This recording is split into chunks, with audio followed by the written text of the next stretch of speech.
Cek cek.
To reminding to all presenters, the timer are available in the middle of the seat. Thank you.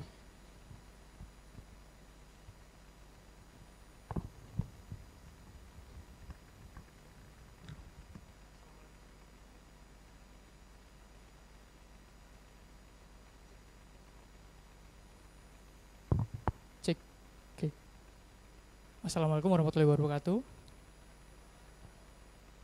Salam sejahtera for all of us. The Honorable all the judges, Prof. Catur, Mr. Rian, Mr. Kiki. We are very delighted and honored to be here at an insightful event, IGETCODE 2025. First of all, allow me to express our gratitude because it's very special moment to us. This is very first opportunity to present our research at an international conference. Okay, well, ladies and gentlemen, in this session, we will present our research as entitled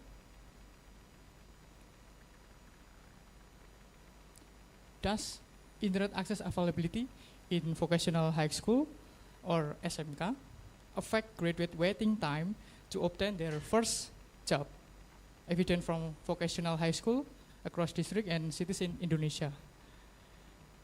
In second times, we will introduce the author of that paper.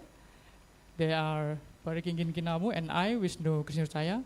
We are from Gajah Mada University and as a candidate of Master of Economic Development.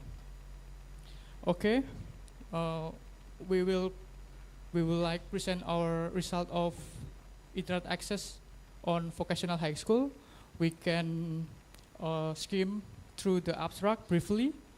We have several keywords like internet availability, the waiting time of graduates, tracer. We use data from tracer study of SMK 2022 and 2023 combined with double-tick database, and we use fixed effect, and we recommend the integration of internet infrastructure development.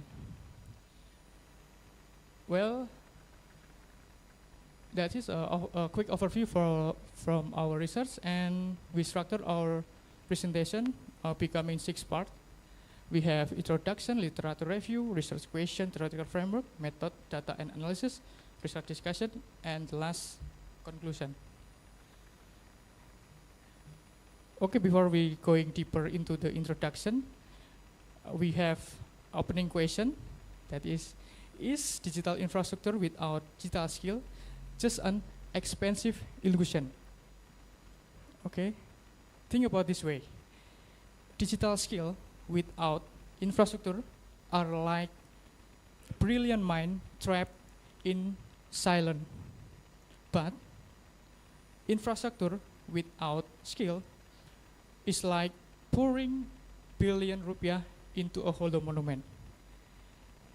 That is a real challenge for our policymaker. It's not choosing one over the other, but ensuring grow both hand in hand. That's opening question, last core of our research. Our finding suggests that infrastructure alone is not enough, because the truly matters is synergy between infrastructure and skill. In this economy, within era 5.0 technology, especially we have internet access, artificial intelligence play a crucial role. And in this study, the internet access as a key factor to help graduate of SMK, helping them to find job faster, reducing waiting time, and finally can minimizing unemployment. So with that question in mind, let's move on the introduction to know why this issue is important. We have current situation, but the developed information technology has made the internet an essential infrastructure in school, not only to support the learning process, but also to equip students with digital skills relevant to the need of the job market. And we have significant debate from Kuhn and Skutrud 2004. They found internet job search did not significantly associated with or cannot reduce unemployment duration. And in Indonesian context, no empirical study has directly examined the impact of school internet access on graduate employment speed. And the novelty of this study lies we specifically analyzing the impact of school internet access on graduate job seeker duration, and we use fixed effect. Okay, ladies and gentlemen, let's move on the literature review. This just brings us into a debate in literature, which provide our foundation of our research. There is ongoing debate on whether internet access and broadband adoption effectively reduce unemployment duration and improve labor market outcome.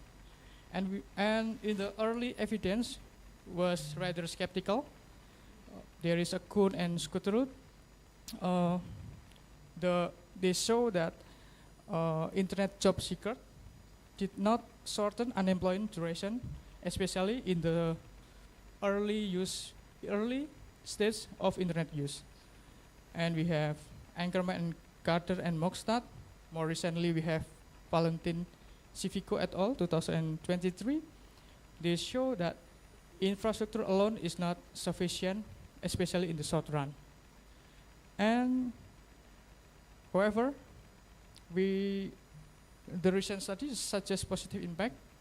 Kuhn and Mansur 2015 show that with the internet access use could accelerated re-employment by up to 25%. And then Isley and Lowe, Pender et al. 2022 confirm that. Now, if we connect this to the vocational school, the relevant more clearer. Vocational school are designed to directly prepare student into the job market, and with proper internet access, graduate can find job faster, reducing waiting time, and also can minimizing the unemployment. But infrastructure alone is not enough. Other factors like educational quality, institutional support, socio-economic background, and regional disparity also play a decisive role in shaping how graduates enter the workforce. So, the key question is, can school internet access actually speed up graduate into the job market? To explore this, let us move on to the research question and theoretical framework. And this section will be presented by my colleagues, Pak Riki Nginamu. The time is yours. Assalamualaikum warahmatullahi wabarakatuh. Thank you, ladies and gentlemen, for your attention. The judges, a committee, thank you so much, and all the participants that already in this room. So we are going to the next slide. It's about the research question and theoretical framework. Our research question is our main hypothesis. This is the only one hypothesis, but when we trying to read the result, we will see how its effect. It is does internet access really effect on the graduate student looking for the job for the first time? Now, from this research question, we try to design theoretical framework, and this theoretical framework is in line with literature review. Theoretical framework help us to explain how, why, and what if internet access effect on student, especially vocational high school, we have to remember why vocational high school, why not high school, why not us, especially a bachelor degree or master degree or doctoral degree gitu. Because vocational high school, especially the student as vocational high school, is prepared to be ready to work in a professional skill in labor market. That's the very important point why we pick in vocational high school, and this is our literature, our theoretical framework. We have Kuhn and Scott Tourette. Kuhn said that the effectiveness of internet is depend on the quality of the labor market and the relevance of skill. And also the Ackerman said that the digital infrastructure does not automatically lead to improvements labor market outcomes. Why? Because it's depend on how we adopt, how we use internet access to get ready into the industry, especially for student in vocational high school. And the last but not least, it's a Baker. Yeah, Baker say that education is an investment. Okay, we agree about that. And internet access will make students more easier to get information on job vacancy, so they will have good information to be prepared on the industry. And next slide.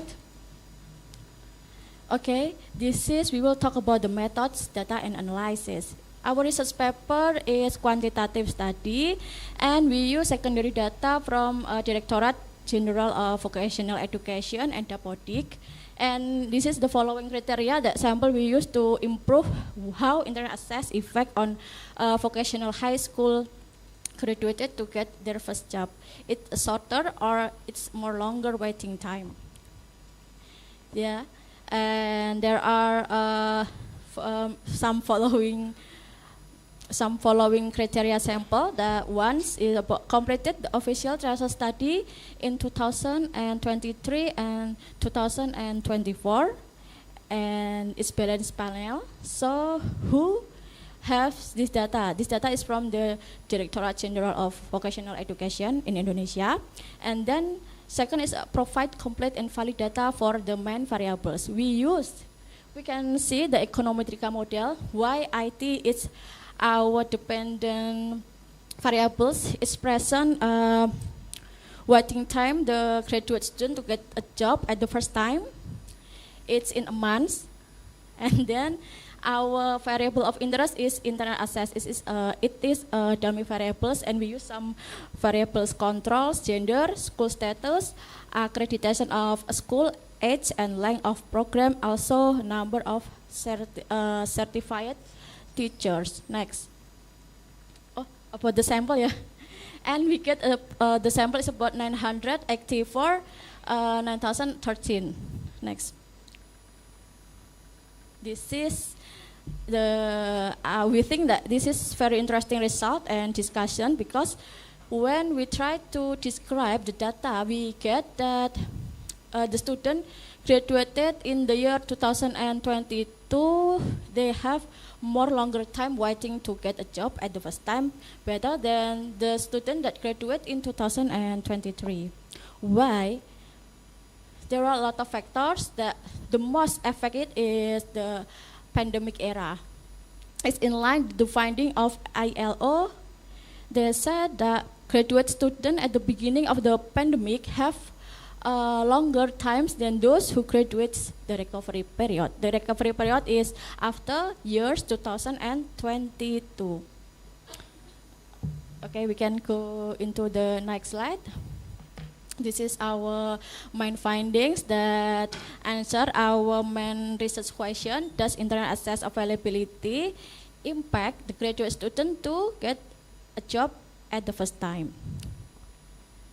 So the result is access at school has no statistically significant effect on student waiting time to get their first job. We use gender, school status, accreditation, age, length of program, number of certified teacher as our control variables, and the variable of interest is internet access. With year fixed effects, and two-way fixed effects is constant. The result is not significant effect on the graduated student in vocational high school to get their job at the first time. Okay, I think we can go to the next slide. This is the resume of our result, and we have discussion together that our research is have a limitation. No doubt about that, because every research must be better, and this is our first time presenting our first paper in the forum international. Even it's tight, but I think we need to be relaxed. First, this is about the limitation is this study only employ internet access availability as a proxy, without accounting for the quality of intensity of internet usage. It means that we can analogy that if we are a student, even it's bachelor, master degree, or doctoral degree, just we use internet access to search a job so we can prepare well, intensively, or we use internet access availability in our area to others. We don't know about that. So it consists of our limitation. And the second is the outcome variable was limited to waiting time for employment, without considering broader labor market indicators such as wage, job quality, and skill matching. Skill matching is also important to know that does really internet access effect on the graduate student. And the third is our observation is only in years 2002 and 2003, which is the tracer study they held on 2023 until 2024. And the implication is about such as to policy implication, because this topic is about academic and economic development. So we suggest that school should not only focus on provision, but also on its integration into competency-based curriculum that are directly linked to the market needs. And we can say that it's very important to do with the government. And the second is investment in internet must be completed by teacher training in digital pedagogy. And the three is stronger collaboration between school and industry is needed so the internet facilities can be leveraged to strengthen career guidance. And the fourth is specific attention should be given to male and younger graduates. And our future research, we have some future research, so we can make our limitation more limit. First, it conduct analysis on a smaller scope of location, districts, sub-district, or villages, capture regional heterogeneity while applying more varied sampling method. And the second, explore interaction between internet access and complementary factors such as internship, career guidance, and teacher competencies. And next slide, this is our conclusion that before we have try to explain into the main results, that the study found that the presence of internet access in school has not shown a significant on waiting time of graduates. So the study provides evidence that the provision of internet facilities alone is not enough to shorten the transition of vocational high school students, graduates to the job market. Before we still have 1 minute to go, before we are closing this our paper, we have a quote from our third president is B.J. Habibie. Science and technology are merely tools. What truly matters is how we use them for the progress of the nation. So it's only tools. Who will make a change? It's a human, and it's us. Thank you for all participants. We give a hand to moderator, Ms. Abila. Thank you so much. Okay. For the judges, you may ask and give your review for the presenters. Okay, let me start with, before I start with the question, I need to congratulate you because I saw that you write Econometrica there, so I assume it's already published in Econometrica, is that correct? No, okay. Econometrics, yeah. That's what. Okay, not econometrics. Thank you, sir. Yeah, thank you, sir. Right. And my question is related with the problem that you state in your research, that you want to understand the impact of internet adoption or availability on the duration until a person is getting his or her first job, right? The key word here is duration, yeah. And I'm wondering why you use like fixed effects, panel data, and things like that instead of using duration analysis. And it's a bit, sad to me that you didn't do that, because in Econometrica Terapan I teach about that. That's chapter 16, I think. So I'm wondering, like, what's the logic behind your modeling? And related with that, you found that it's not significant, right? And have you considered like about the data structure? Because I saw that you have 2 points of data, but it's very unbalanced. A lot of observation is in 2023. Do you think that's like contributing to the results as well? Please respond. Thank you. Thank you, Mr. Rian. We would like to answer. First, why we use fixed effect.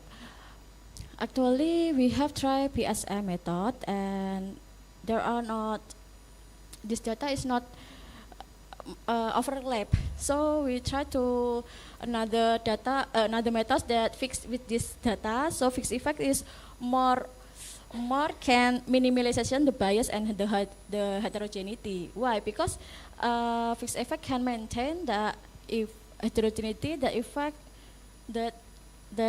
or variables that not we mention in this research on this model, they can maintain it gitu.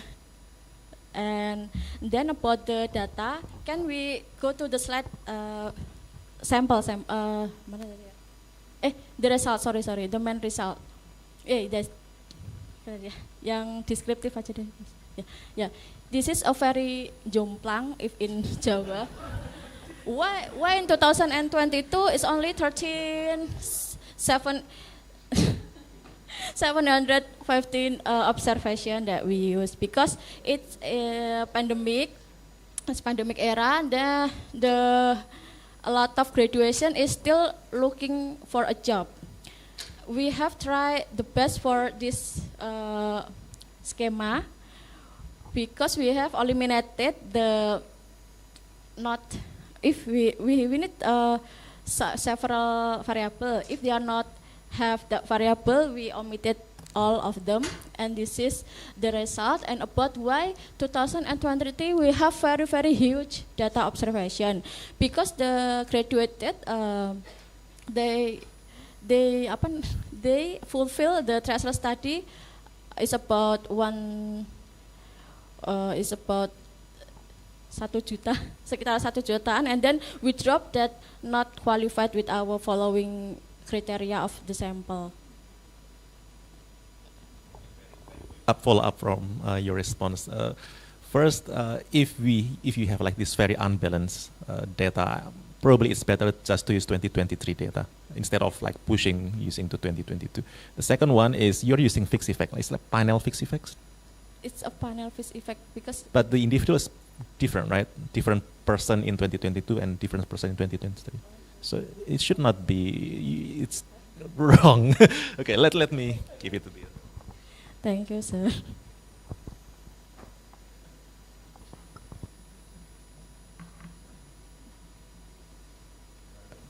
Test. Okay.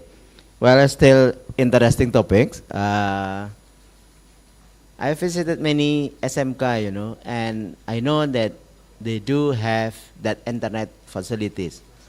But we have to look into the practice of how students use that internet actually, whether they use for playing a game or really learn about the market, job market, and so on. And most of the there are two major in SMK that use internet mostly. They have a digital and marketing, and also they have a information system, something like that. So these two major students who are majoring in this field using better ways. They are using internet in a better ways compared to students who are in a different major. So that might also be considered when you write a model for in this topic. I'm wondering if you want to improve your variable specification or model strategy, what kind of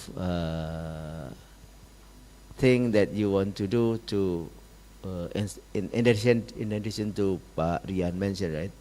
I'm concerned about the variable definition, and also whether you will use different kind of variable and so on to improve your modeling strategy.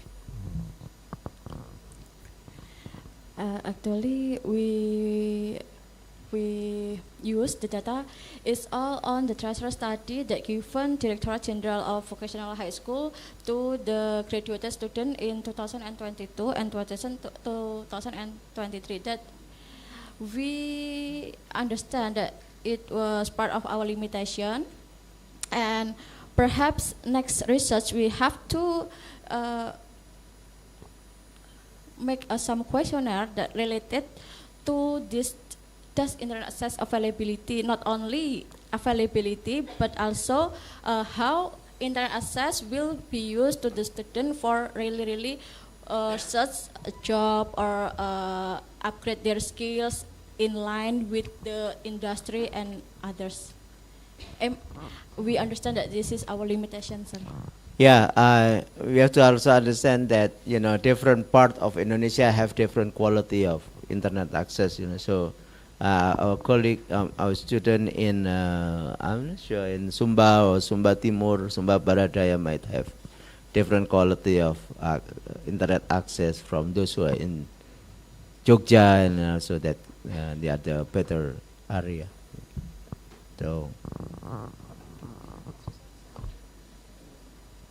So instead of using a fixed effect, you might use dummy or something like that. So that About the internet access, we use dummy system. Okay.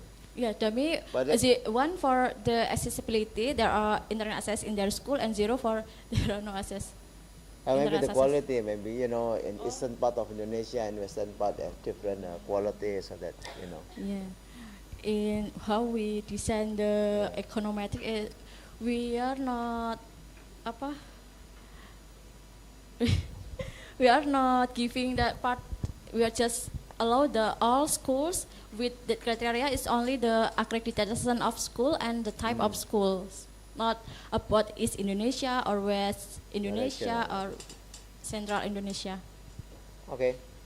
1 minute.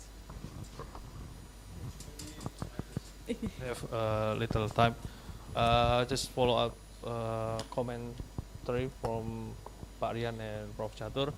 I think it's one more important thing is please be careful when you decide the model, and the second one how you use the data, because it's quite tricky when you have that kind of really unbalanced data. Yeah, as Pak Rian said, that maybe you just consider to use cross section instead of the panel. It's much more reasonable for the justification. And then please also be careful for you derive the implication and conclusion. You said that there is no significant impact, right, for internet access. Please be careful because you do not conducting the robustness check, and so you need to make sure that there is exactly no significant effect, because you just use one model, you use just one time computation, and you do not considering the other method that may be much more robust or much more better. So I think that's can enhance your papers because the data is quite, it's really good, consists of quite large number of observation. So I think you need to calibrate once more for the model itself. I think that's all for me. Thank you. Thank you, the judges, for all the comment. We hope we can revisi our paper more better than now. Thank you so much for the attention, everyone. Assalamualaikum warahmatullahi wabarakatuh.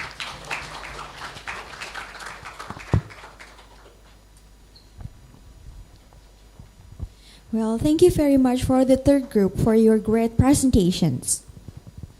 Next, let us move to the fourth group.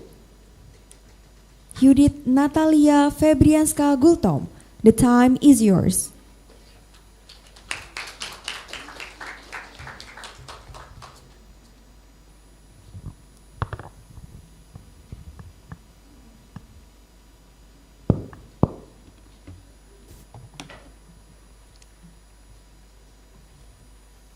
Good afternoon, the honorable judges, my fellow researchers, and all of the seminar participation. My name is Judith Natalia Febrianska Gultom. I am a master student at Economic Development, and it's a great privilege to present my research title From Automation to Augmentation, the Influence of Advanced Technologies on Indonesian Human Capital Outcomes. So the global economy is entering Industry 5.0, the transformation from automation to human technology collaboration. This era calls for a new development models that balance industrial productivity with human well-being. Industrial progress is no longer an end, but a means to achieve inclusive and sustainable development. Indonesia, as a rapidly developing economy, faces an important question. Can this transformation industrial, driven by advanced technology, can it change the human capital outcomes, such as education, health, and life expectancy? So this study examines the causal link between industrial value added or industries and human development in Indonesia, focusing on schooling, SDI, and life expectancy, using panel data and labels instrumental variable method. The findings provide timely evidence for policymakers to align industrial strategies with inclusive and sustainable development goals. So this is the theoretical foundation that used in this research. There are from classical, neoclassical, and then endogenous growth by Lucas and Romer, that industrial upgrading are endogeneity determined. It influenced by factors include the economy. And there are some research about industry and human well-being, critical perspective, and Indonesia context. So this is the descriptive analysis. This research utilizes panel data across 470 residents and cities from 33 Indonesian provinces, covering the period from 2011 to 2024. As we can see, the total of observation is 5,964, and the data are from Susenas and BPS. So there are many variables.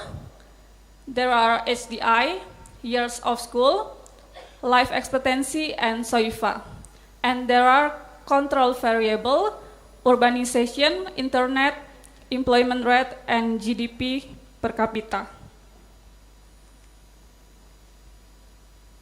So next to the methodology, this research used instrumental variable developed by Baum and Leibel, using the heterogeneity of the residual as a source of constructing instruments.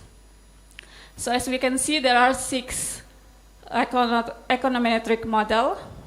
The first and second is the panel regression model, but in the second, I separate the endogenous variable against the exogenous variable. And the third is the regression between the endogenous variable against the exogenous variable. The fourth is the instrument to get Z instrument that we use on the fifth model to get Z predict value. And then the Z predict value we use in the last regression to get the robust method with label instrumental variable. So first step, I did the OLS test, and as we can see, the SOIFA affects HDI and life expectancy significantly, but not on years of school. But as we can see too, there is heteroscedasticity and autocorrelation. So this means that there was non-constant unit variance and intertemporal relationship between observation. So next, for the robustness, testing will be conducted by using visible general least square and panel correct standard error. So this is to fix the heteroscedasticity. And as we can see, SOIFA affect HDI and life expectancy significantly, and same with years of school, but it's different result with OLS. So FGLS and PCSE just fix the model from the external variable, but we need a method that will fix the model from the internal. So we use instrumental variable labels that use heteroscedasticity errors, and this the result. So we just can move to the generate and external instrument because it's the robust result. We can see SOIFA affect HDI and life expectancy significantly, but not on years of school. So in the discussion, SOIFA raises HDI in line with South Korea, China, and Eastern Europe, but contrast with Mexico and Africa that find that weak gains due to poor infrastructure, weak governance. But for years of school, it needs more time to show the effect. This research has limitation, short time frame, provincial level data, aggregate indicator. So the conclusion of this research is this study shows that industrial upgrading in Indonesia not only drives growth but also strengthens human development, especially in well-being. Yet the slower impact on education reminds us that industrial policy must go hand in hand with long-term investment in people. Ultimately, sustainable progress comes when industry is not just productivity, but truly inclusive. Thank you for your attention. I'm looking forward for your question and discussion. Thank you. The judges, you may ask and review for your presenter.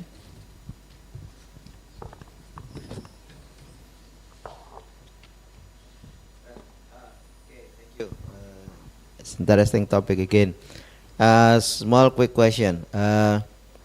See, I thought when you look at the automation, you will also discuss about, you know, labor composition change because of the industrial change that, you know, that will influence the Human Development Index. Why you didn't do that?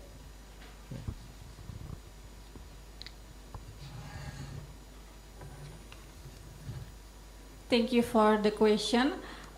For me, the automation is focused on technology, but in era 5.0, we focus on human and technology collaboration. So I want to know that advance of technology can affect the human development, so it can be sustainable and inclusive. Thank you. Or at least you know, differentiate between those who are working in certain sector, which is, you know, very high, using very high technology, and those who are in UMKM, for example, small and medium enterprises, so that assume they do not use so sophisticated technology or something like that. Yeah.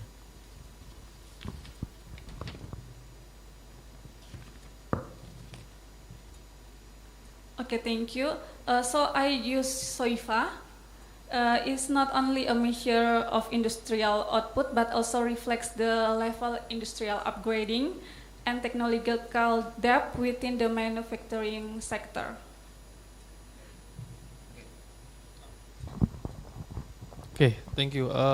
It's quite interesting topic, but I just wondering.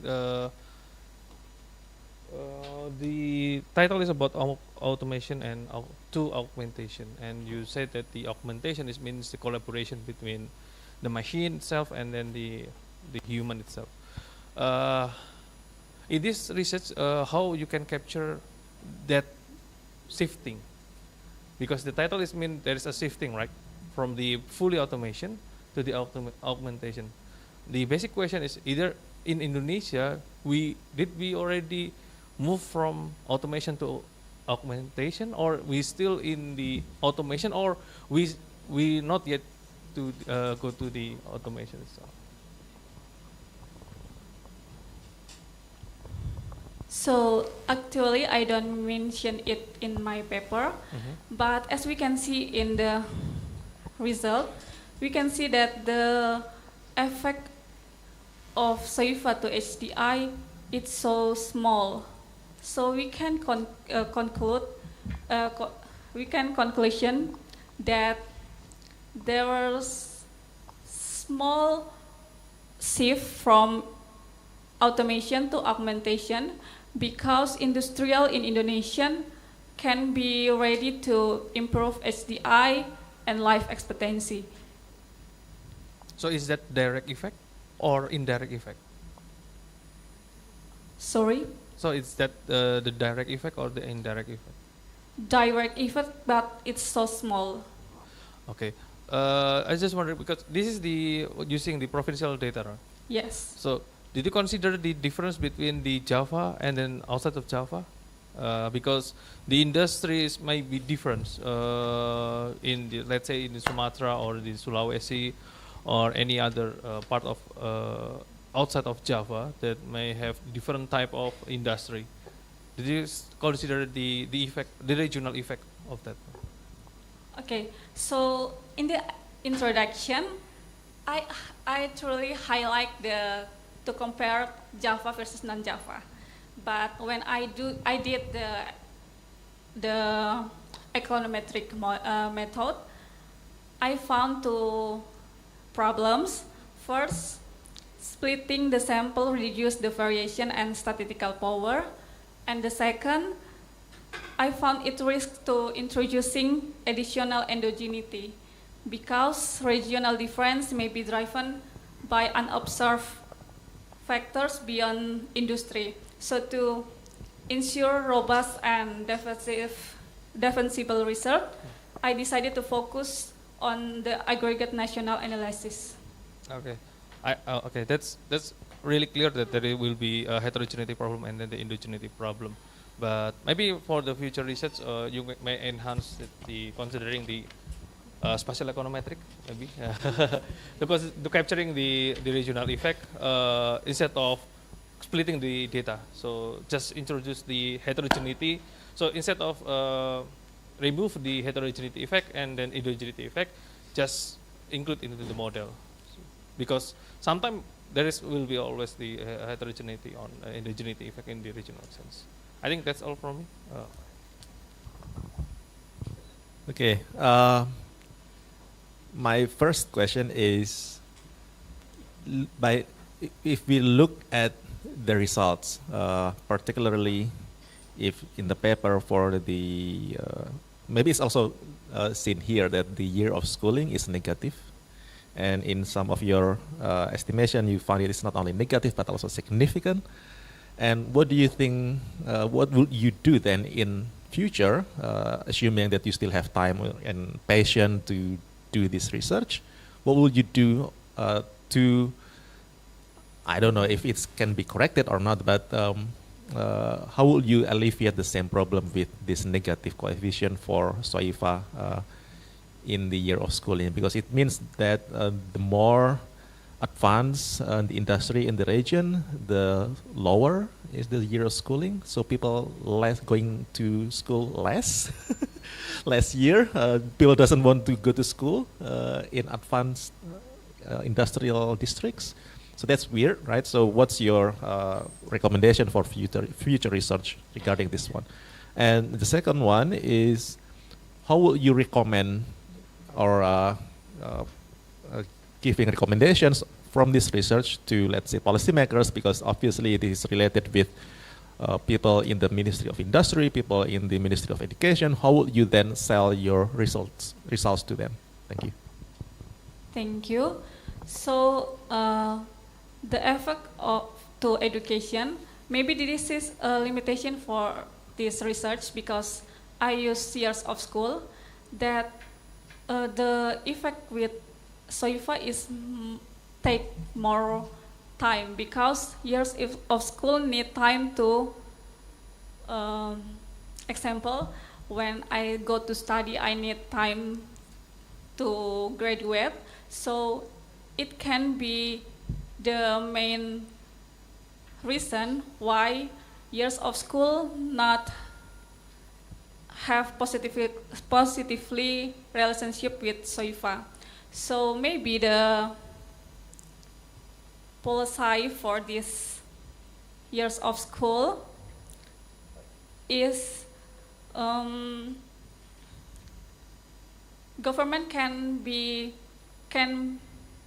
give policymakers a policy that focus on upgrade skill, like presentation before me that use that school internet maybe can be bad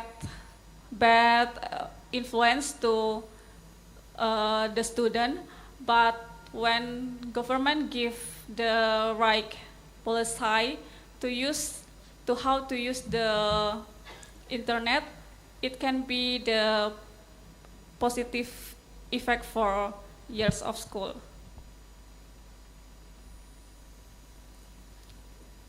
Is there any specific econometric model or changes in the way you do your research to accommodate this issue? I mean, I haven't heard of it.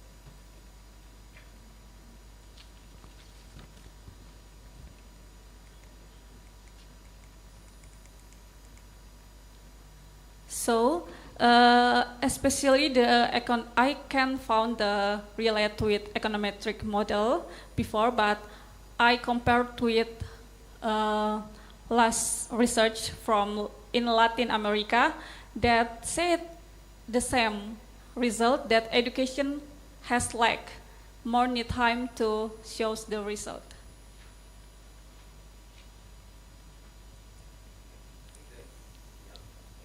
Thank you. Okay, thank you group for your great presentations.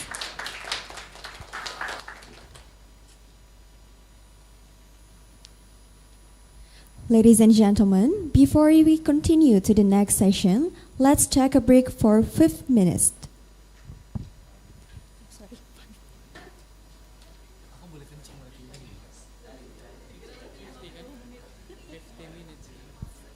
5 minutes.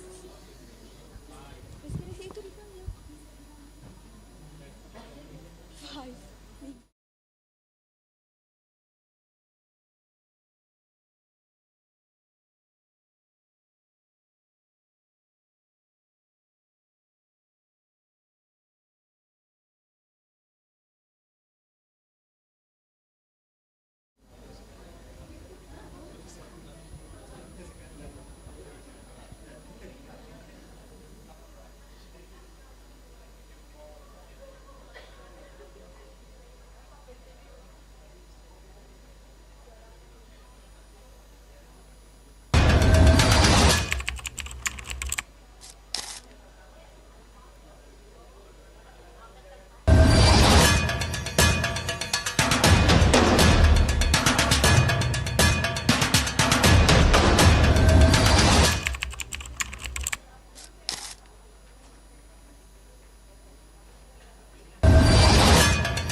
Ladies and gentlemen, let's continue our presentation sessions.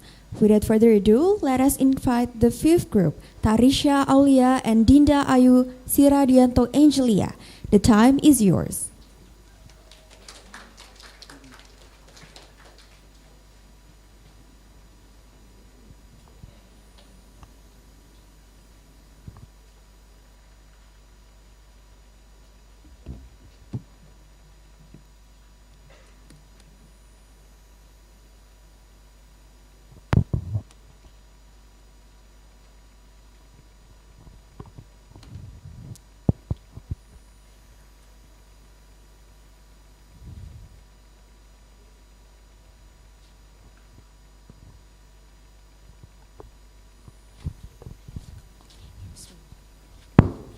Assalamualaikum warahmatullahi wabarakatuh. Good afternoon, ladies and gentlemen.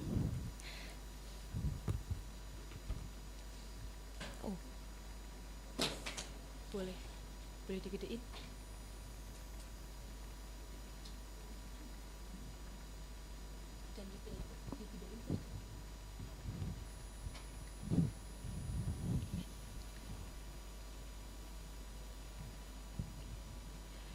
Do you know this feature of rising technology, like AR makeup or virtual try-on?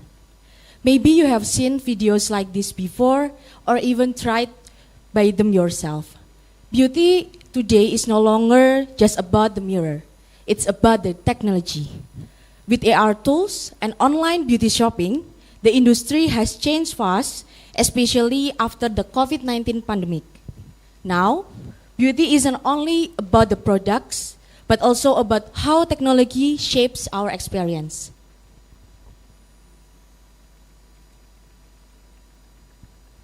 So, in this nice occasion, me, Tarisha Aulia Putrani, and my friend Dinda Ayu Siradianto Angelia from MD FEB UGM proudly present about our research titled Beauty Meets Technology, the impact of fit confidence and augmented reality on user continuance. Please enjoy.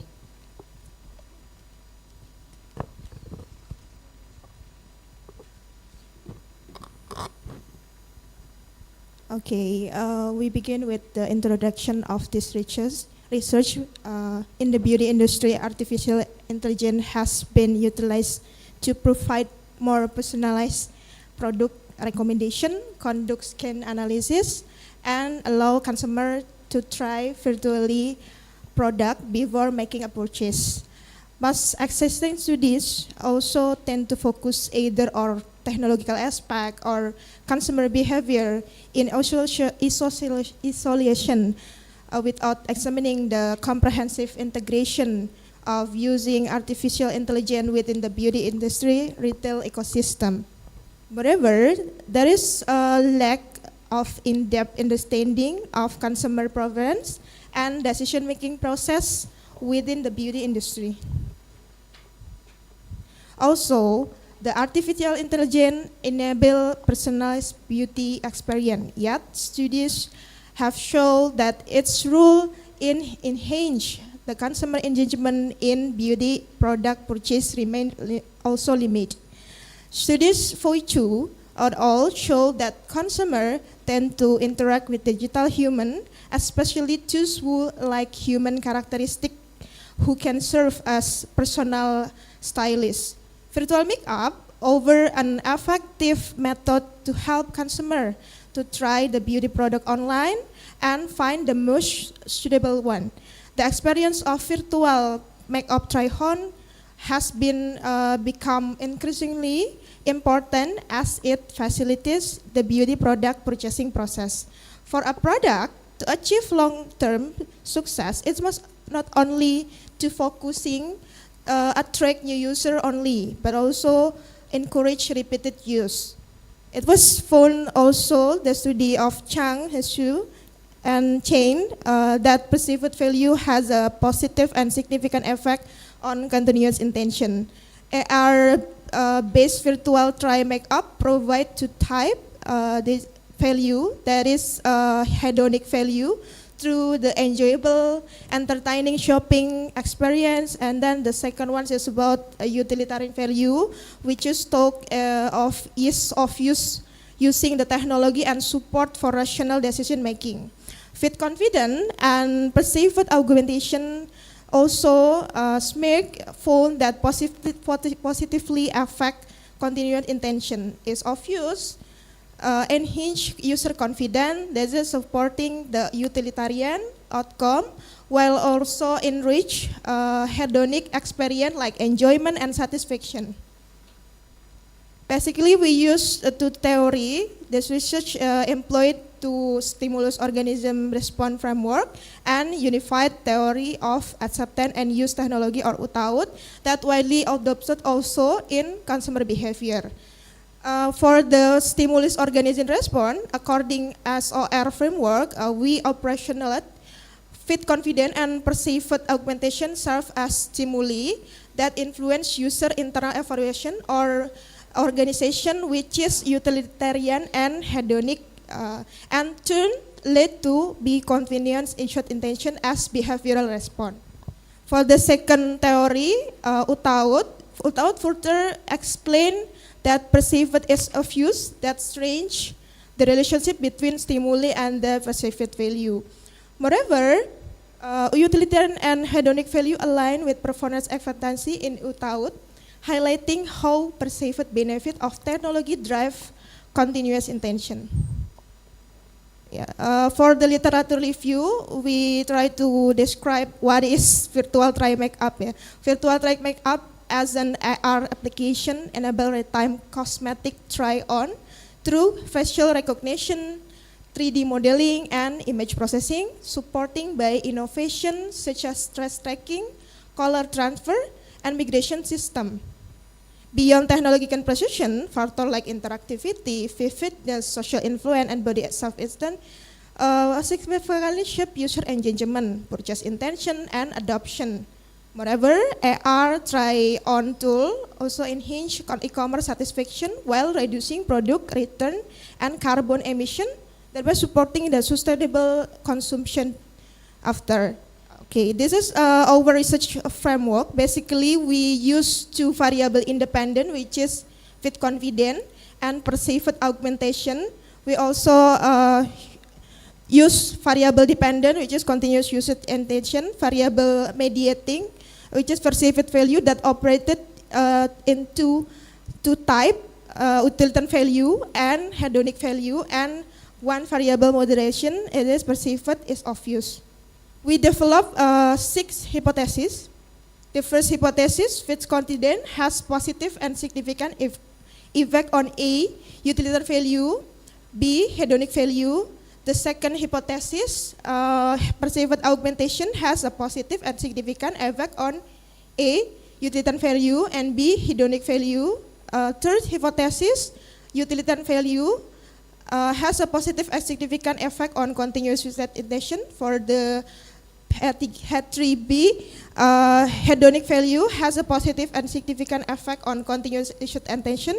Hypothesis 4, fit confident has a positive and significant on continuous usage intention. Hypothesis 5, perceived augmentation has a positive and significant effect on continuous usage intention.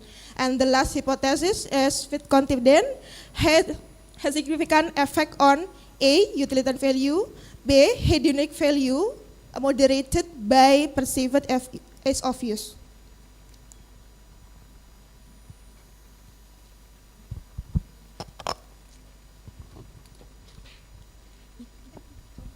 And next, for the method data and analyze the results using the quantitative methodology based on an online survey designed on the Google form from July until August 2025. And also for the questionnaire was delivered via Instagram and WhatsApp amongst the Gen Z by means of a purposive sampling. And for the items of the questionnaire were measured on a 5-point Likert scale. And the total respondent, we have 124 respondents who had prior experience using ER-based virtual makeup try-on application or features. And for the data, were analyzed using the PLS with the Smart PLS 3.0 5.0 software.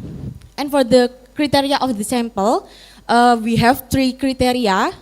The first criteria is Gen Z, of course, born in 1997 until 2012. The second criteria is individuals who have prior experience using the AR features for beauty trials. And for the last criteria is possess the intention to use the AR features for beauty trials again.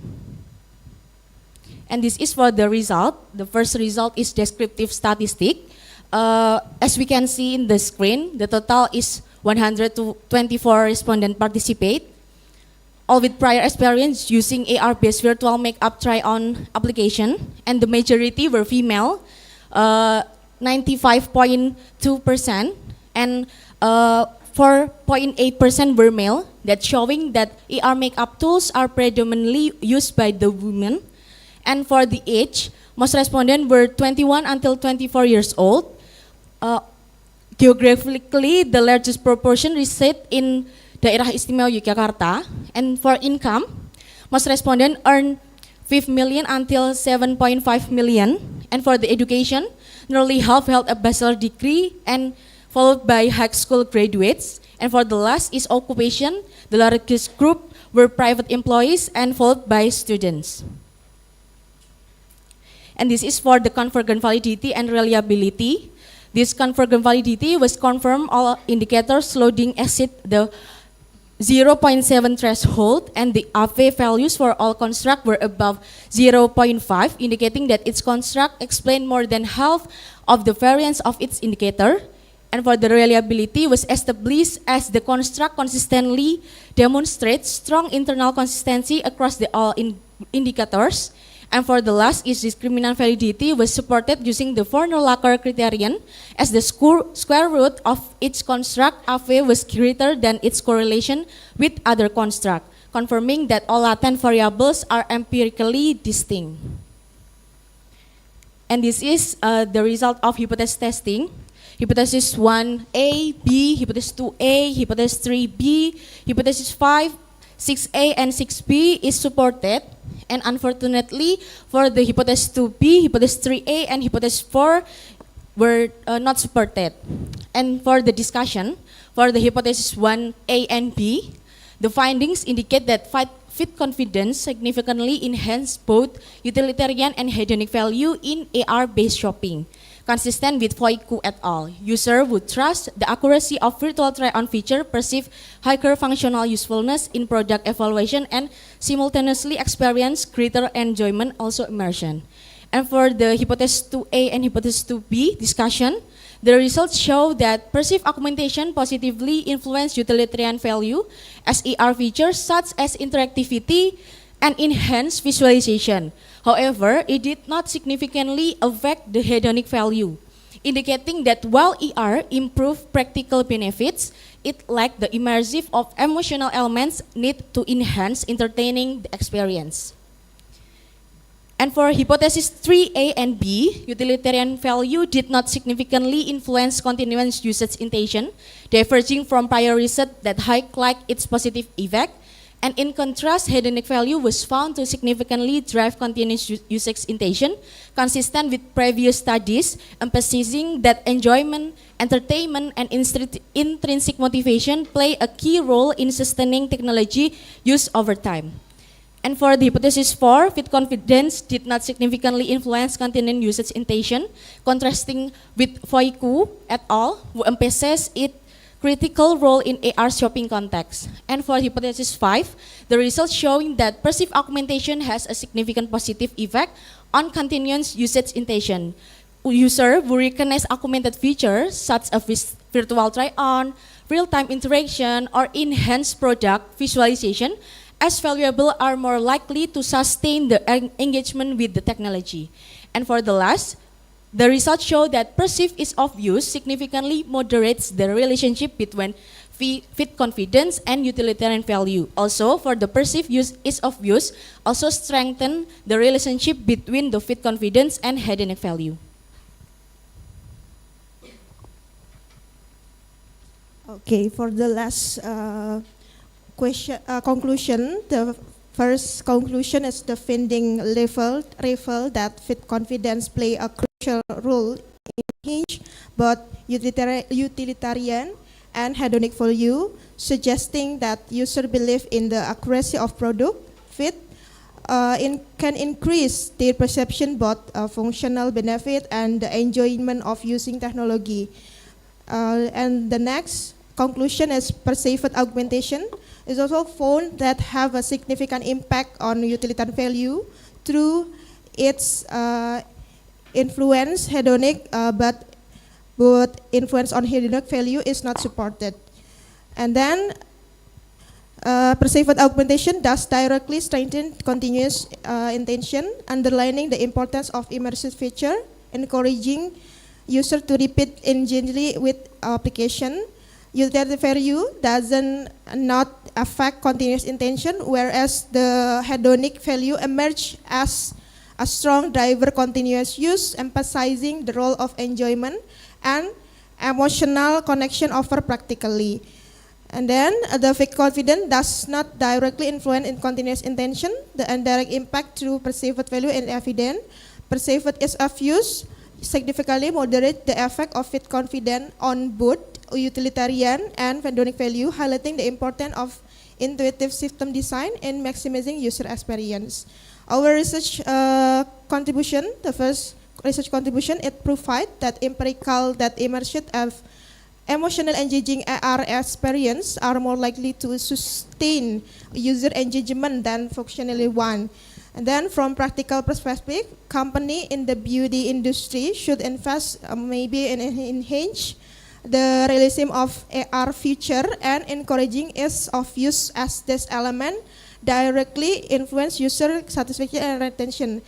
The finding also suggests that focusing on the emotional and experimental aspect of AR, such as hedonic value, could yield better long-term economic benefit to sustain user interaction and loyalty. For the limitation, the lack of direct effect in some hypothesis relationship, such as impact of fat confidence and continuous intention, so we suggest the possibility to estimate mediating variable, and moreover, the study relies on perceptual data rather than actual behavior metric, which is maybe affect the external validity. Future study are encouraged to employ longitudinal design or experimental method to validate this finding and explore more the role of the psychological or contextual factor in influencing of engagement. Okay, we are apologize if we are mistake during the presentation, and also we need suggest or we need to suggest from the judges, and allow me to close the presentation with pantun. Mr. Jonathan eating bakwan. Okay, thank you so much. Bakwan's hot just out of the pan. Thank you so much everyone. See you next time till we are done. Wassalamualaikum warahmatullahi wabarakatuh. Thank you, fifth group. Judges, you may ask questions.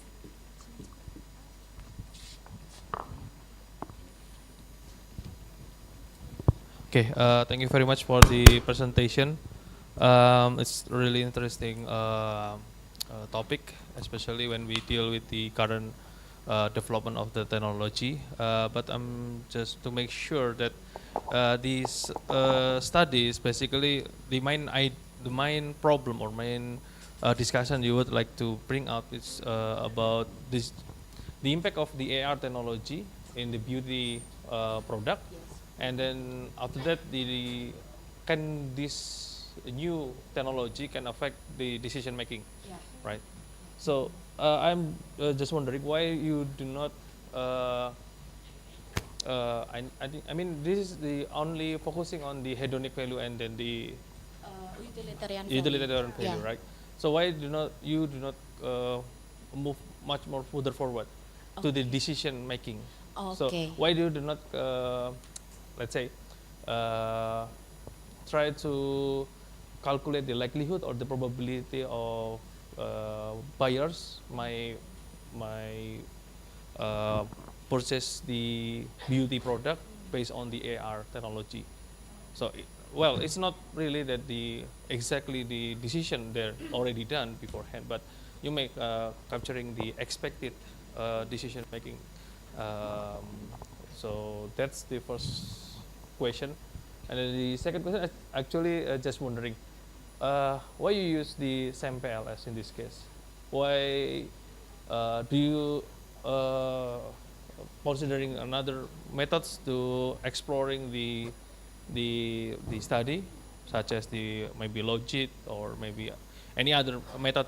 Just curious about that one. Okay, for the first question, maybe in the next, thank you so much, Pak Gigi, for the insight and for this occasion. Maybe in the next future of the research, this research, we will add more the hypothesis about the decision making, but the lack of time. So we choose the dependent variable is continuous use intention, Pak. For now, maybe in the future, we will to add more variable yang mengarah ke arah decision making tersebut, Pak Gigi. Mungkin gitu ya, Pak. Iya, Pak. Itu sih, Pak. Untuk yang for the first question. Maybe in the second question. Okay, why smart PLS? Yeah, because we are from marketing management, and and smart PLS can be apa ya? Maybe easier to use and can be to have result and to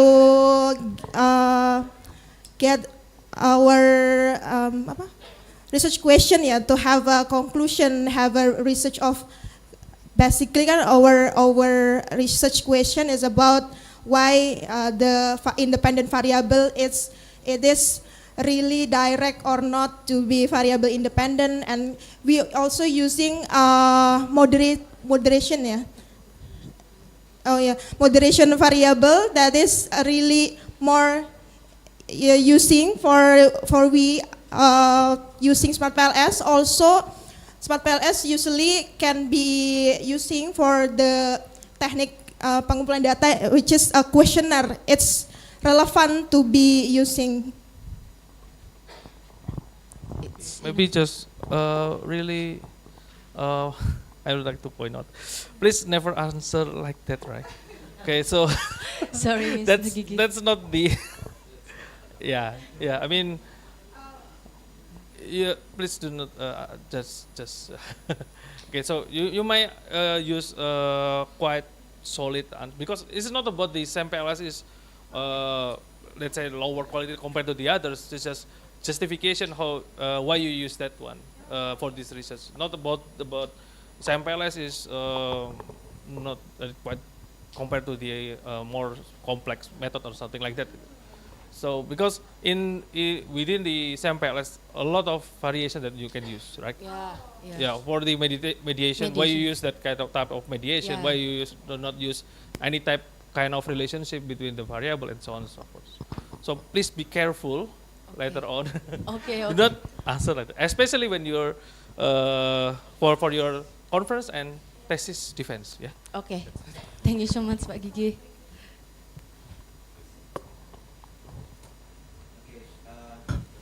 It's very nice topic. Could you go back to the the picture, the triangle, the picture that you have? No. Search framework or? Yeah, you have no this one. Yeah. Okay. Yeah, fit confident. Okay. See, I learned a little bit about marketing. Yeah?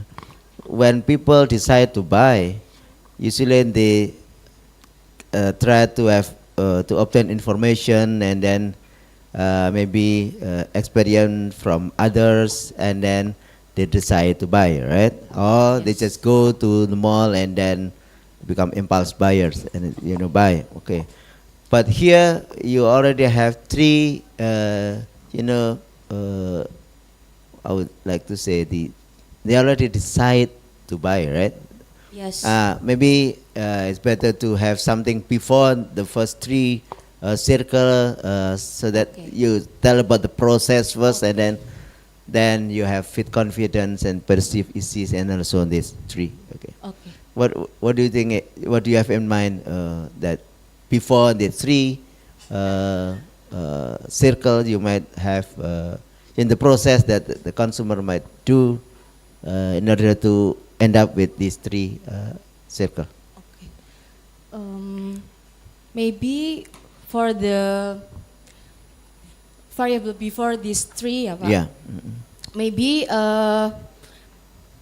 we can add some variable about the interact from the social media, maybe for this from the source credibility theory, like attractiveness, trustworthiness, daya tarik,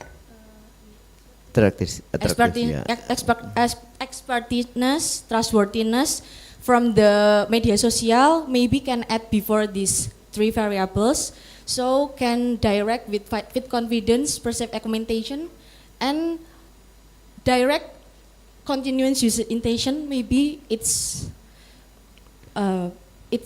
can Yeah, be like Yeah. technological aspect before, Pak. Okay. You have one direction arrow, right? From left to Yeah. the right. yeah. Is it possible to have like feedback, going from the right to the left? Yeah, yeah. Yo. We think no, because we have like continuous usage intention as behavioral response, so it's not berkebalikan gitu, Pak. Jadi Oh. first this is The last variable. There's the last variable. Okay. Continuous usage intention. So that's the final decision. Yes, final Is that, in our research, yeah. can we see that this is experience, then you're going back to, it's not like that, yeah. Then you have, you can have utilitarian value and also hedonic value as your decision making variables. Maybe, I don't know.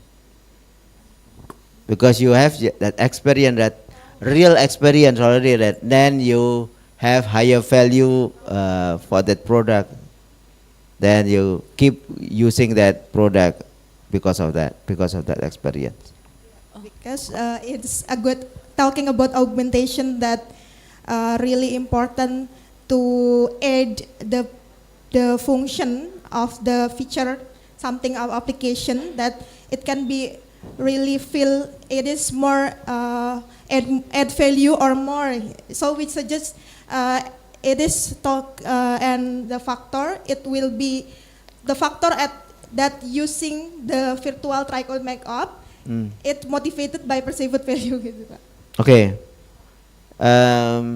In the tourism industry, they might use that as well, because we can develop virtual experience, and then will attract people to come to the real visit the real site, and so is that possible?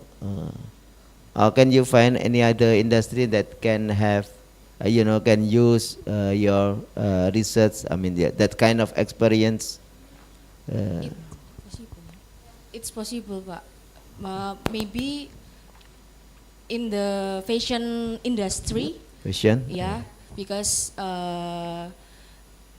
many of shopping online you use with AR or augmented reality application. So we think with fashion industry can be More specific, more specific. maybe so it can be used also in another specific industry, because we have found that the previously and any sector also have it on it. Okay, thank you. Thank you so much, the judges. Thank you so much for this occasion. Okay, thank you, fifth group, for your great presentations. Let's move to the sixth group. Sixth group is Wida Reza Hardianti. The time is yours.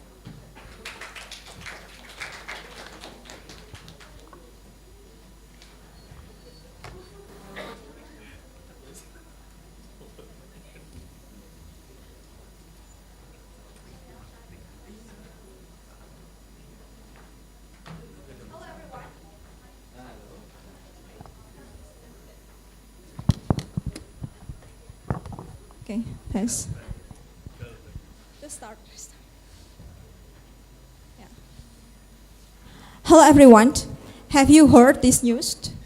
Probably some of you have heard this news, as many of the people do the online loan borrowing adoptions, but they have difficulties in repaying their loan. Then this creates an opportunity for jockey to promote their services by assisting to this default borrower to take another loan. And here my research, the factors that influence the people to adopt online loan and how's the interactions among the lender, borrower, and jockey. 18 million people of Indonesia have already adopted the online loan. It might be small, just 6 up to 7% of Indonesia populations. But you see that this is a tremendous growth. It's surpassing the growth of the traditional online loan. Up to 30% growth compared to the previous year. And it's a huge number. And this might create an opportunity for the people which is unbankable to adopt loans. But in another side, it must create another problem, default. And this default then create a problem spiraling debt of the borrower, because the debt is a source of sin. And if you would not prefer taking a loan, right? And this might create a problem which then used by jockey to promote their loan. As this you can see, this is an example of the jockey promotions in the Instagram. It's a very enticing promotions. And for the broader scope of the financial industry in Indonesia, I'll mostly specifically talk about the microfinancial institutions in these non-bank financial institutions, and also about the peer-to-peer lending, because both of them having similarities in terms of both of them having informal financial institutions. They have certain loops compared to the other type of financial institutions. And here my research question. I tried to answer 5 research questions. The first is about why people take online loan. What's the factors that make people urge to take the loan? And what's the effect of the other financial access to the adoptions of the online loan? And what's the behavior among the jockey, lender, and borrower will affect to this dynamic? And how is the differentiation between the legal and illegal jockey? And is the COVID impact to this type of dynamic among the loan landscape? This is my research framework. I try to use several theoretical in here because there is no exact theory about the jockey. I only found single theory which talk about intermediary theory, but this might difference with the jockey because the jockey is illegal and intermediary work in the legal landscape. Therefore, I use discounted utility and hyperbolic discounted utility, in which people are more valuing something in current period rather than in the future, as well as jockey and also the borrower might intransact each other in the transaction costs, because the jockey might demand the upfront admin fee. However, the borrower will get the loan although they already defaulted. And for the intertemporal choice, when you have a loan, especially when you're already having a household, you will have to manage your own financial condition between repay the loan or using it for your daily needs. And this is the intertemporal choice then comes as the supporting theory. And the last is about disruptive innovation. So certain theory maintain that this peer-to-peer lending disrupt the traditional loan, as some of them also mention that they only complement it, but you see that the growth might surpass the traditional lending.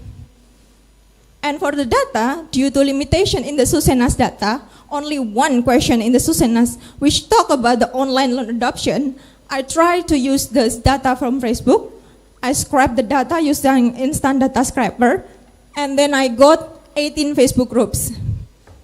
In the Facebook groups, I got 938 Facebook groups, which I then sorted from the highest number of members up to the lowest, because this highest number of members means more variation of the discussions. And when having more experiences, I got more word count. And then I processed this using NVivo to understand the dynamic of the behavior of the formal loan. Because the Susenas only talk about the formal loan, and for the Facebook, they talk about informal and formal loan in the peer-to-peer lending. And for the research, I use for the quantitative data, I use the logit and probit model, but I also address there is unobserved heterogeneity in this model because there is some limitation regarding to the behavior among them and also other socioeconomic factors that I cannot address. Therefore, I use the qualitative data using ethnography study and template analysis in this case. And this is the list of Facebook groups that I scrapped. I got the 18 Facebook groups and 400,000, more than 400,000 word counts. And I divided pre and post-pandemic because I want to see, is there any differences among the behavior between this borrower and lender? And this is the model for the quantitative. Actually, there is no exact discussion about the online loan adoption in Indonesia, the factors, but I developed the model from the Santoso, Yang, and Zhang, and I replicate this, but I add the multidimensional poverty indicator here to understand when you adopt the online loan, what's the main factors? Is it because you have medical bill? Is it because you have education bill? Or is it because your daily living needs? So I want to disaggregate this. Therefore, I try to use multidimensional poverty instead of your monetary indicators, because your expenditure in total might not represent it. And this is the model that I used for the quantitative. I try using certain tasks in here. I do the validity testing and then model diagnostic, and to address the possibility of the counterfactual in here, I also use the causal effect using the PSM, propensity score matching, and do the balance test here. So I have 3 models in here. I have the logit probit for the comparison, but I prefer logit. And for the next is I prefer using propensity score matching. And this is how I construct the multidimensional poverty indicators here. I tried to explain a little bit. The first is I try to develop using 3 dimensions: education, living standard, and also the health standard. And after that, I try to construct using the poverty line. And after that, I got the threshold. And after that, I weighting each dimension. And then I got the poverty and non-poor. And then I got the score after that. And this is the result. I see that certain factors might be an indicator for adopting the online loan, such as the household head age, and also the other socioeconomic factors such as the number of household members, as well as the number of bank account ownership, the dummy account bank ownership, and also your access to the phone. Therefore, when you have previously accessed the other financial institution, you might be more trust to use this online loan, because online loan is something new. You might not just deploy it easily, but you might use it after you have another experience toward other financial services. And this is the result. Sorry, it's a little bit small, but this is the result of the PSM in here, that you see that the living standard as the most significant factors of the online loan adoption compared to the other dimension. So most people are used for their urgent needs instead of the other factors that might not easily related. So the access to financial institutions is the most significant factors of adopt the online loan instead of other factors. And this is the qualitative research method. As first I mentioned that I also use data from the Facebook, and I use template analysis. So I give you an example. When you have a default and you ask in the Facebook group discussions, if I have default, then I try to adopt the online loan. Do you have any tips? So I will code this at the first order coding as confirmation for online loan applications. And for the second order coding, I might try to code this as loan verification. And for top level team, as the broadest, like an umbrella of all the codes, is about the loan life cycle. This is how I coded this template analysis. And I do this for all 400,000 word counts. So I get this, it's just only a sample, because it's too many, I cannot present it to you all. So this is the result. So the borrower behavior, they're concerned about three things. The first is about debt collection. They prefer the debt collections without any harassment, because some of them shared that they have harassed by the debt collector. They do the data leakage, they threaten them, they come to their workplace, etc. And the second is about the transparency of the application online loan. They will demand the online loan without any upfront admin fee. So when you buy in the application, as you probably not try, you will get an admin fee. So when some of the illegal application, they will not disperse the loan after they get the admin fee. And it might be make the borrower lose. Therefore, will not demand the apps without admin fee.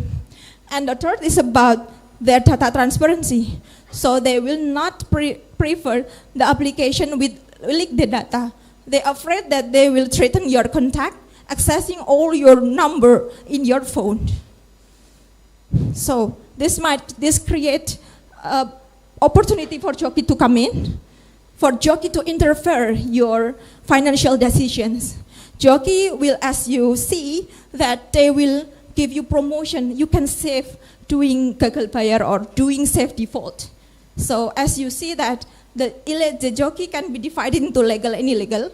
So the legal jockey might urge you, drive you to take a loan from the legal apps. However, for the illegal jockey, they might urge you to take loan from the illegal apps. And they, both of them, also doing data manipulation. Some of them are not. Some from the legal online loan, usually the jockey will not take upfront demand fee, but for the illegal loan, they will take upfront admin fee. Both of them also dangerous. Although the legal jockey might not ask the upfront demand fee, but they may access your data and used for unauthorized loan for their own. This is very dangerous. And both of them also doing the data leakage. And they might just change their admin fee after the disbursement. Some of them up to 30% of your loan. Some of them up to 80%. It's so much number of amount of money. And both of them also promote their services through the Facebook groups.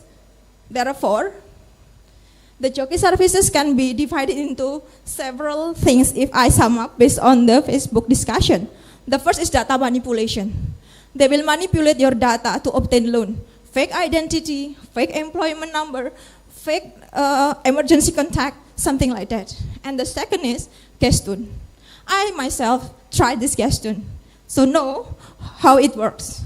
So when you want to buy the goods and services from the pay later, in terms of you cannot cash out the money, right? Therefore, the jockey itself will help you to cash out this. So jockey will take certain amount of admin fee, but they will cash out this, and some of them doing the false legitimacy by saying that I am registered, and you made, if you are not trust me, you might doing face-to-face to me, doing it face-to-face and doing it by cash on delivery. This might be misleading. And the third is about the rental WhatsApp number.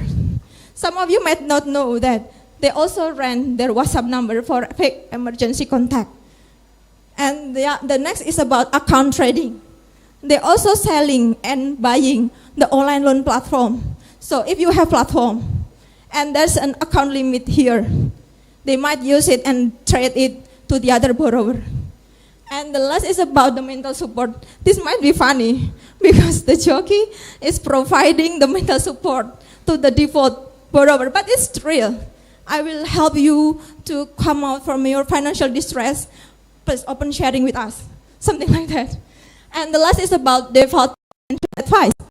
Some of them might giving you tips to evade from the debt collection tactics. It's funny actually, because the jockey itself manipulates your fear. Your fear of default is then manipulated to get their benefit. And what's important here that Facebook group is not only sharing information, they also being a peer monitoring system. So when the weak regulation exists, when the authority is not coming to protect the other lender, the other borrower, the peer monitoring system come as they warn each other about the scams. They warn each other about the fraud, and they share the contact number of the fraudster. They also share their fake information from the jockey. So this become a good initial start that people are protect each other. And this is the behavior of the lender in this context. Not only jockey that compete each other. Some jockey compete each other in case of this.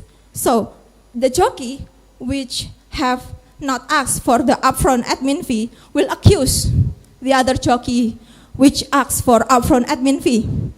They say that I'm legitimate because I'm not taking you upfront admin fee, but in trade-off for other like such as data leakage. In this case, the lender is also doing the same. The lender also shared that they are the most trusted lender by saying that they have instant access of disbursement. They also having you an instant and no upfront admin fee. They also tell you that this is the low interest rate, and they will give you long loan installment. So it's make you easy to access. But what is the trade-off?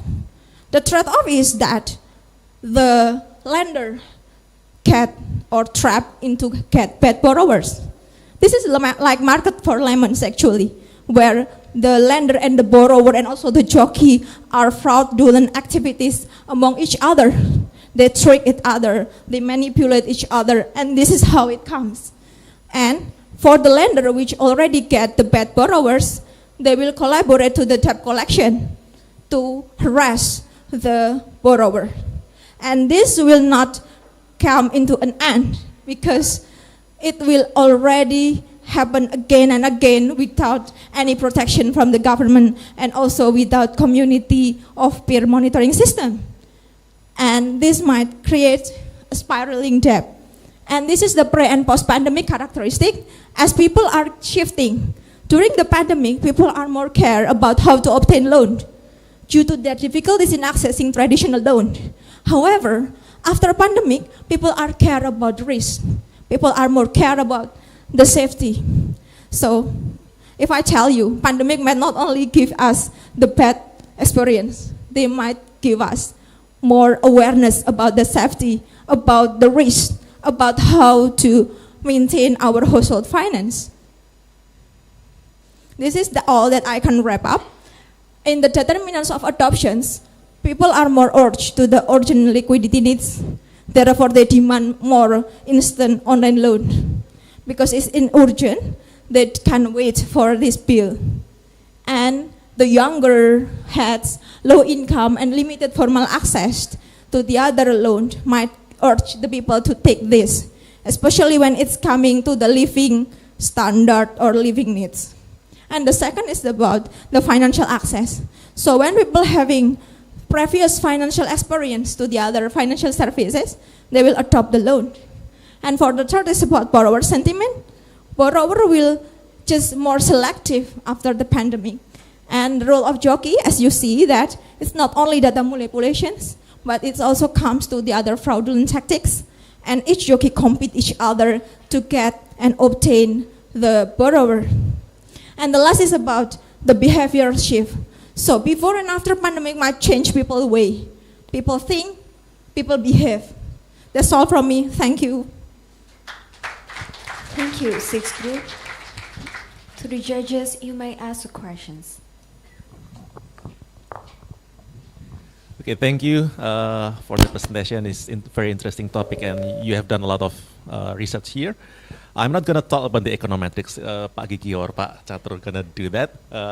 I'm going to ask about the data mining, the ethnography that you did. I assume that the Facebook groups is public, because otherwise you need like to have ethical clearance, consent, things like that, right? My second question is, in economics, it's not typical for us to do qualitative research, right? And what do you think about the future directions of this research if, let's say, you want to scrap data, basically the same topic, but you want to do it like quantitatively? What do you think is the future research here? Yes. Okay. Thank you for the questions, Mr. Ian. And yes, I learned by myself for the NFIFO. So the NFIFO is something new for me. But because again, in crime, especially in topic of crime, not everything can be quantitatively used. Therefore, I addressed that the quantitative in this case of crime is only addressed of when people are conscious, right? When they consciously become a victim. But in the crime, some of them are not aware that they become a victim after they just doing it experience it. Therefore, in case of crime, you cannot survey it. You can survey people. Are you being a victim of corruption? Are you being a victim of theft? After you just realize that you are being of theft and corruption, direct or indirectly.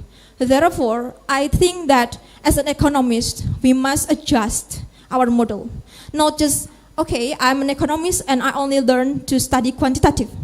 But I am an economist and I try to understand which model, which suit for my research question. At the firstly, I just used the Facebook ethnography, sir. And I got like, how you model this, how you model that. But I think in the context of crime, you cannot model all it quantitatively. Because people are doing it unconsciously. They unconsciously just trapped into the jockey enticing services, right? And after that, they just realize, oh, I am being a victim. Therefore, I try to use that in mind that this is still in the qualitative, but quantitative is only supporting that this is the weakness of the quantitative, therefore I cannot answer it using quantitative method, then I use it qualitative. So both of them can complement, sir. Yeah, I agree with that. And I'm not asking you to do like quantifying the crime element in there. It's not that, but probably there is something, because you're scraping data, you have like the time data, the response time and things like that. I imagine something like this, if the group admin is quick in responding to requests, I assume that's going to create larger engagement and that's going to associate it with group members, things like that. So it doesn't have to be directly related with the crime itself, but it can be, you can quantify something out of this data because you have like almost real-time data, you have the timing, timestamps, you can identify the persons, not the person yet, but you can identify the ID or the usernames. A lot of quantitative things can be done with data, so I think that's something that you can. Thank you, sir. Previously, I also think the similar, like what Mr. Yan said, but after I checked the data, there is an indication of bot. Some of the jockey using bot, sir. So when you blast something, it's coming instantly because they use the bot inside. And how I check the bot? I try to map this pattern of the jockey. I assume that jockey A will disperse the same message to group A, B, C, and D, and doing it in the similar time. So there is a pattern of the bot in here, and I address it in the paper as I do it in the attachment because in the appendix because I don't have any pages in the above. So it's an indication of bot actually become earlier indications of fake or fraudulent schemes. Because I do also the reverse image search, as you see, when the jockey itself using the fake account, they usually an illegal jockey and will doing a fraud. So it's an indication, exactly, the time lapse is also an indications of a fraud, because the jockey which like disperse the same message in the similar amount of time is using a bot, and for bot itself is paying, right? Therefore they want something more than what they have paid. And exactly, I also put that and address that in the attachment. Thank you for neglecting it. Yes.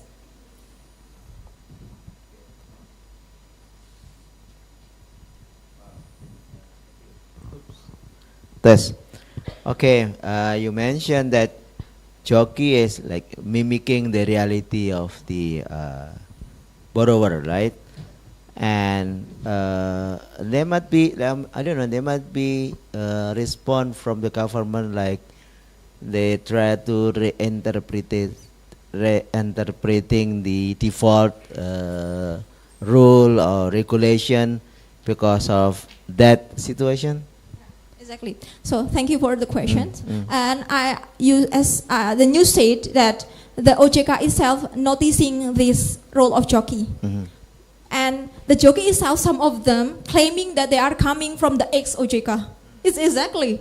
But after I check this, it's a fake information, employment address and employment information.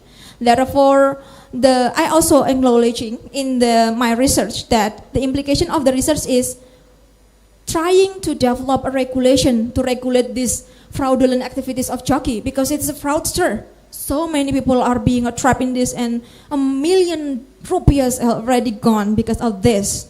So it's making the people are getting worse in the financial distress in others. Therefore, it needs to be addressed. Therefore, I researched this to like persuading the government to do something with the jockey. Yeah, make it specific. From your research, what aspect the government should go into that? I don't know, there are so many branches, right? Yeah. That they get you suggest to do this point instead of, making a regulation, but, you already done the research, so try to be specific what thing that the government should do. Yeah. I think the government first that must be done is doing it by the Ministry of Communication, because the Ministry of Communication must having like certain types of tools to prevent these bot activities of the jockey. So when you do this based on data science, there's suspicious activities of the jockey, it might be just scam, something like that. No. So your last slide. Oh, okay.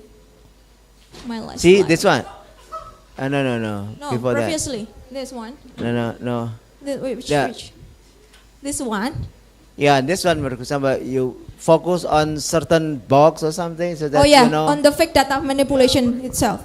So the Ministry of Communication must detect that they must just concern about this fake data manipulation first, and when doing it first, the jockey for the next upcoming action can be prevented, because the first thing that jockey promote to the borrower is the fake data, because the fake data is like a weapon for applying the loan. So when it can be prevented, the jockey upcoming activities can be prevented. Okay. Just a little. You mentioned about the pandemic. I think even though there is no pandemic, as long as the technology may be coming from that period instead of, doesn't matter whether pandemic or not, as long as the technology changes at that time, then that's the time where we have to concern about the change in the environment. Is that? Exactly. So if we open the history, 2016 became the first peer-to-peer lending emerged in Indonesia. But during the COVID, more people are get financial difficulties, right? They don't have jobs, they don't have money, but their daily needs are coming after and after. And some of them are not equipped with the financial assistance from the government. Therefore, during the pandemic, people are got the financial distress. Like people is in a crisis, like people in more difficulties to obtaining money. Therefore, this pandemic is become a very very significant factors or very big drivers of the people to urge the online loan, because there are difficulties on obtaining traditional loan, right? Due to their collateral or due to their other shortcoming, something like that. And the peer-to-peer lending itself, the main point is instant disbursement. So this instant disbursement is the most attractiveness of the borrower to take the loan from this. So during COVID, the people, so many of us like need instant money, right? Yeah. Okay. So maybe just a little, maybe because it's already time's up, but just would like to add some things. But so the first thing is this is really interesting research, and it's really relatable to us, especially for the a lot of people's lower income people's. And but my first comment is actually when you said beforehand in the quantitative result, please avoid using based on my preference. Please use objectiveness. Let's say using statistical point of view. Yeah, I mean from your presentation. Okay. Please avoid using subjective perspective, especially when you present it in the research communities. Okay. Just to make this good result become much more higher reputation. And then the second one is actually the follow-up for the Mr. Rian, because you already done a lot of scraping. You can actually try to, let's say, compile how many vote in the response, and then you mentioned that a lot of posts using fake ID or maybe using X OJK or X something like that. You can try to compile and to show this the large number. So you say that you already compile a lot of posts, right? And if you also show the data into the compilation, it's much more powerful. Let's say this is already done a lot of things, and then a lot of people may affected using this to show the emergency, the urgency, instead of just sentences or just using the only on the qualitative method, something like this. If you show the urgency, the data, it might induce the urgency. I think that's all. Thank you, Mr. Giki, for valuable input. I'll add it in the. I'm sorry, paper. the time. Yes. Up. Okay. Thank you. Okay, so thank you, the sixth group, for your great presentations.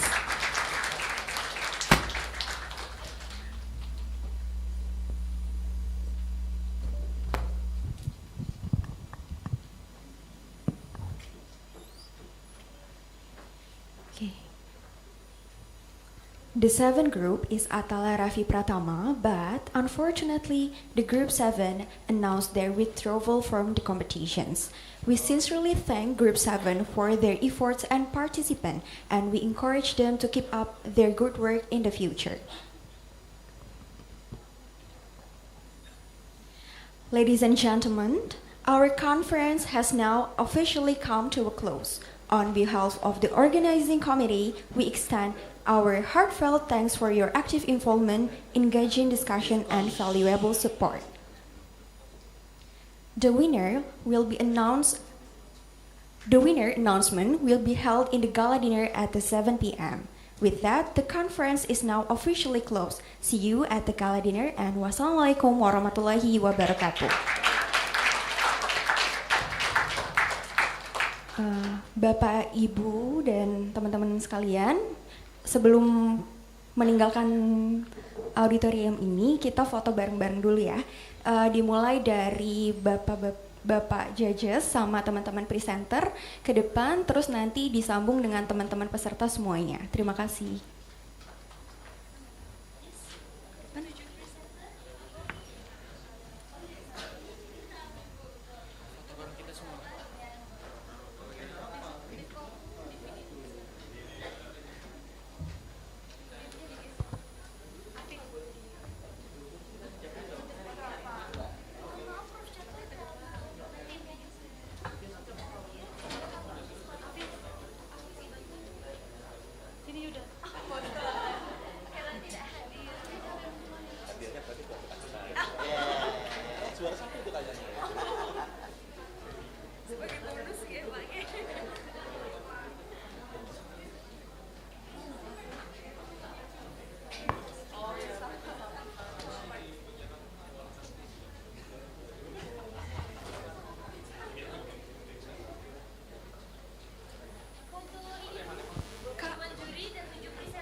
teman-teman presenter bisa maju ke depan ya untuk foto bersama.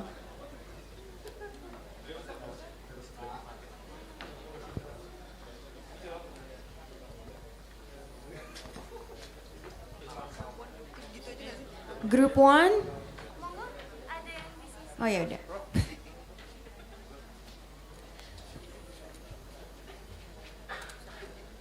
Okay. Ready?